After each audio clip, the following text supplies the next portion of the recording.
오랜만에 사과나무 앞에 와 있습니다. 부사 사과나무 앞에 와 있는데요. 지금이 이제 9월 말인데 이제 수확 시기까지는 한 2달 정도 남았거든요. 이 부사는 설이 한번 맞을 때쯤, 그때 수확을 하기 때문에 약 한 11월 말 정도에 설이가 온다고 하면 보통 저는 김장 때 수확을 하는데 한 2개월 남은 거죠. 근데 이제 지금 보시는 것처럼 저는 이것도 지난해처럼 또 갈반병이 좀 생겨가지고 올해 계속 또 장마철 또 무더위에 굉장히 병균이 많이 퍼져가지고 지금 보시는 것처럼 잎이 많이 없습니다. 그 좀 계속 병충해 방지를 해주고 치료제도 해주고 했는데도 아무래도 좀 역부족이 있었던 것 같아요. 그러다 보니까 알도 작고, 저는 지금 보시는 것처럼 이렇게 올해는 한번 이렇게 봉지를 씌워서 키우고 있는데요. 왜 봉지를 씌웠냐면, 이 지난해 같은 경우는 뭐 이 살균 그러니까 병균, 이 갈반병 때문에가 뭐 그거보다도 이 벌레 때문에, 담배나방, 특히 담배나방 이런 애들이 구멍 뚫고 다 이 안에 애벌레를 낳아가지고 이 병충해 때문에 이제 굉장히 이제 손해를 많이 봤거든요. 거의 붙어 있는 거 절반을 따서 버릴 정도로. 그래서 올해는 이렇게 봉지를 씌워서 그런 담배나방이나 뭐 말벌 이런 애들한테 이제 피해를 좀 줄이려고 이렇게 해놨는데, 얘네를 좀 있으면 이제 이것도 이제 봉지를 제거를 해줘야 될 것 같아요. 보통 사과 봉지는 수확하기 한 40일 전쯤에 이제 봉지를 벗겨주면 얘네도 이제 착색이 되기 때문에 그렇게 하려고 하고, 올해 다른 곳은 사과 작황이 어떤지 모르겠습니다. 워낙 더워서요. 이 폭염 속에서 이 사과가 클 수 있는 환경은 아니잖아요. 이 실제로 오히려 옆에 있는 이런 무화과, 열대 과일이 오히려 잘 되는 날씨, 이게 무화과인데 이 잘 안 됐던 나무거든요. 근데 이 열대 과일은 잘 되고, 이렇게 이제 선선한 곳에서 키워야 되는 사과는 정말 이제 병충해도 많고, 또 더우니까 잘 크지도 않고 그렇습니다. 이런 게 이제 갈반병인데요. 이렇게 전문잎병, 갈색 전문잎병, 이렇게 잎이 떨어지면서 이런 애들이 계속 떨어지면 이 광합성을 못 하잖아요. 광합성을 잘 못하기 때문에 사과 알도 작고 당도도 떨어지고 이런 게 있습니다. 그래서 사실 갈반병은 예방을 잘 해줘야 되는데, 이 예방제가 있고 치료제가 있어요. 갈반병도 이게 예방제를 많이 해줬어야 되는데, 저 같은 경우는 치료제 중심으로 해주다 보니까 이 사과가 많이 잎이 많이 떨어지고 사과 알도 작고 이렇습니다. 뭐 지금부터 조금 이제 익어갈 때까지 조금은 크긴 하겠지만 뭐 올해는 이 상태에서 좀 잘 마무리를 해야 될 것 같고요. 가운데 있던 알포소토메를 제가 베버렸어요. 왜냐면 여기 있던 알포소토메가 뭘 수분수 역할을 하기 위해서 이 부사 사과나무 중간에 심었는데, 여기에서 이 나무에서 갈반병이 무지하게 생기더라고요. 병충해가 많이 생겨가지고 옆으로 퍼지는 경향이 더 강하게 있어서 얘를 베버리고, 다행히 제가 이제 옆에 다른 집 옆에 이제 루비에스 수분수가 있기 때문에 그걸로 대신하고 여기를 베버렸어요. 자, 이것도 이제 부사 다른 나무인데 이게 색깔이 조금씩 이제 사과 색깔로 가죠. 이게 워낙 요즘 날이 뜨거워서 익어가는 게 아니고 지금 계속 뜨거운 햇빛에 이렇게 조금 색이 이제 이렇게 돼가고 있는 것 같아요. 이것도 마찬가지로 얘네 이렇게 다 싸줬는데, 지금 이제 알이 굵어 가야 될 텐데, 지금 또 기상 예보를 보니까 태풍이 올라오고 있다고 합니다. 태풍이 오면은 또 많이 떨어지거든요. 사과 같은 경우. 이거 뭐 제가 이렇게 지지대 같은 걸로 이렇게 나무 흔들리지 않게도 해주긴 했지만, 그래도 태풍이 불면 또 상당히 많이 떨어지기 때문에 그런 걸까지 감안을 하고 병충해 때문에 떨어질 거 감안해서 좀 많이 남겨놓긴 한 건데, 그래도 지금도 이렇게 이 봉지를 안 씌운 것들은요 계속해서 벌레들이 파먹어 가지고 많이 따서 버렸어요.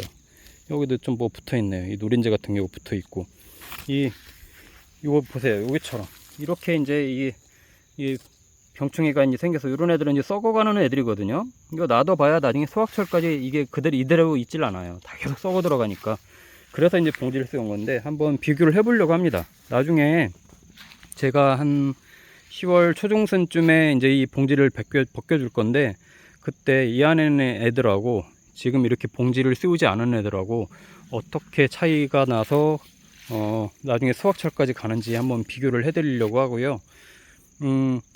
사과 봉지 씌우는 게 생각보다 쉽진 않더라고요. 다른 거하고 달리 굉장히 이 안에 가지를 막 파고 들어가서 이제 씌워야 되다 보니까 벗겨져서 날아가는 것도 있고 뭐 그렇고 한데, 뭐 어쨌든 그래도 한번 비교를 해보려고 이렇게 오래 했는데, 그래도 작년에 비해서 벌레들 먹어서 떨어진 건 좀 많이 줄었어요.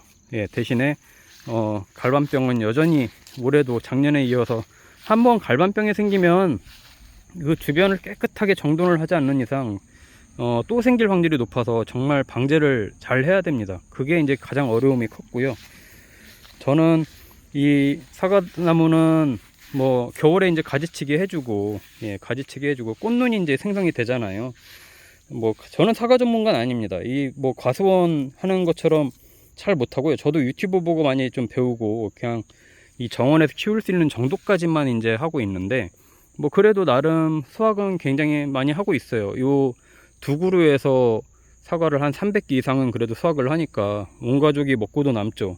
그래서 사과를 봄까지도 마저 실컷 먹는데, 이렇게 이제 꽃눈이 나옵니다. 이렇게 꽃눈이 나와요. 이런 거 이제 보면서 가지치기는 위에 햇빛 받는 거 방해 안 되고 너무 이 공기가 안 통할 정도만 되지 않게 가지치기를 해주고, 하늘로 솟아올라오는 가지들은 요즘도 조금씩 잘라주고 있어요. 겨울에만 해주는 게 아니고 쓸모없는 애들은 이렇게 잘라주고. 왜냐면 사과나무는 예전에도 몇 번 설명드렸지만 위로 올라가는 나무보다는 이렇게 옆으로 뻗은 가지에서 꽃눈이 많이 형성이 됩니다. 이렇게. 왜냐면 얘네가 이 가지가 옆으로 이렇게 뉘우면, 가지 유인을 하면 자기네가 이거 죽을 수도 있다는 생각 때문에 열매를 맺혀서 자손 번식을 하려고 하는 본능이 있다고 해요. 그래서 가지를 자꾸 이 사과나무는 옆으로 키우라고 하는 거가 꽃눈 형성이 잘 됩니다. 옆으로 가면. 이거 보세요. 이것도 이제 꽃눈이 벌써 이렇게 나오죠. 이런 애들은 이제 내년에 여기서 이제 사과가 많이 열릴 겁니다. 그래서 이렇게 가지들을 옆으로 유인을 많이 하려고 하고, 여기도 그렇고. 근데 이렇게 위로 올라가는 애들은 꽃눈이 잘 형성이 안 돼요. 예, 위로 올라가는 애들은 괜히 그늘만 생기고, 예, 영양분만 뺏어가기 때문에 이렇게 올라가는 애들은 잘라줄 겁니다. 겨울에 이렇게 다 잘라줄 거고요. 옆으로 가는 애들, 요런 애들이 이렇게 옆에서 꽃눈이 형성이 되고 여기서 사과가 열립니다. 예, 그 원리만 저는 이제 원칙을 갖고 하고, 이렇게 이제 올라온 가지도 이렇게 올라왔는데, 예를 들어 이 가지를 키워야 되겠다고 하면 옆으로 얘네도 유인을 내서 꽃눈 형성을 위해서 이렇게 유인을 해줘야 됩니다. 예, 그렇지 않으면 잘라줄 거고요. 대신에 밑에 이렇게 옆으로 뻗어가는 애들에서 꽃눈이 이렇게 형성이 됐기 때문에 여기서 열릴 거예요. 그래서 이제 이런 부분들, 이렇게 위로 크는 애들은 꽃눈이 잘 형성이 안 되기 때문에 이런 애들은 나중에 전지를 해줄 확률이 높죠. 그러니까 그런 원리만 갖고 이렇게 텃밭에 또는 뭐 아니면 이렇게 정원 옆에 이렇게 사과나무 한두 그루 키우면 굉장히 훌륭한 과일이 됩니다. 요즘 뭐 과일 안 비싼 게 없잖아요. 폭염 때문에. 이 사과도 우리나라에서 이제 키우기 굉장히 어려운 과일이 될 건데, 지금은 강원도나 가야 잘 키울 수 있는 환경이 됐잖아요.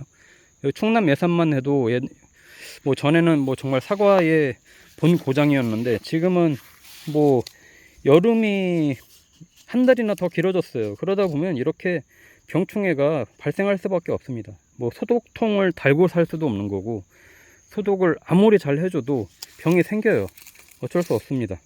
그러니까 이 자연의 힘을 거스를 수 없기 때문에 뭐 키울 수 있는 만큼 한번 키워보고, 뭐 우리나라에서 어느 정도까지 사과를 키울 수 있을지 모르겠지만, 그래도 사과가 귀하기 때문에 저는 이렇게 이 귀한 사과나무를 잘 키우고 있는데, 한번 뭐 기회가 되시는 분들은 사과나무 키워보시길 권장을 드리고요.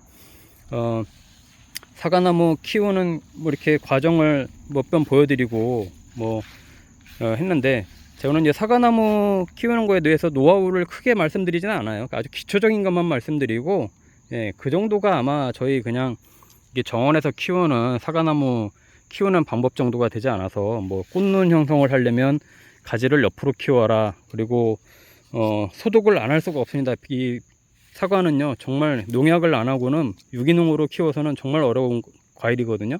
그 농약을 1년에 한 2주 간격으로 1년에 한 13번 정도는 해줘야 되고, 심지어 요즘 같은 경우는 장마철이 길기 때문에 더 많이 해주는 편인데, 그 소독하는 방법, 그리고 또 겨울에 가지치기 하는 방법 이런 정도 계속 공유드리고 하니까 그런 거 참조하셔서 하시면 최소한 그냥 저 정도는 한다, 이 정도는 할 수 있으니까 참조하셔서 키우면 괜찮을 것 같아요. 저는 여기 빈자리는 이제 가을에 다시 부사나무 한 그루를 심을 거고요. 요 빈자리에다가 부사나무 3그루를 심으려고 하는데 내년에는 갈반병 관리를 다시 한번 잘 해가지고 좀 이렇게, 지금은 개수는 많이 열렸지만 알이 작거든요. 물론 이렇게 이제 봉지를 쓰온 애들은 좀 큰 것들도 있고 할 텐데 내년에는 알 쏟기도 좀 더 많이 하고 해서 굵은 사과를 만드는 걸 한번 목표로 해보려고 합니다.